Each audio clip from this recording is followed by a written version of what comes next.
يا أيها الذين آمنوا توبوا إلى الله توبة نصوحا عسى ربكم أن يكفر عنكم سيئاتكم ويدخلكم جنات تجري من تحتها الأنهار يوم لا يخزي الله النبي والذين آمنوا مع نورهم يسعى بين أيديهم وبأيمانهم يقولون ربنا أتمم لنا نورنا واغفر لنا إنك على كل شيء قدير.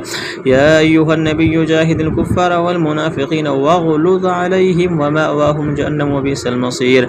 ضرب الله مثلا للذين كفروا امرأة نوح وامرأة لوط كانتا تحت عبدين من عبادنا صالحين فخانتاهما فلم يغنيا عنهما من الله شيئا وقيل ادخلا النار مع الداخلين. وضرب الله مثلا للذين آمنوا امرأة فرعون إذ قالت رب ابن لي عندك بيتا في الجنة ونجني من فرعون وعمله ونجني من القوم الظالمين.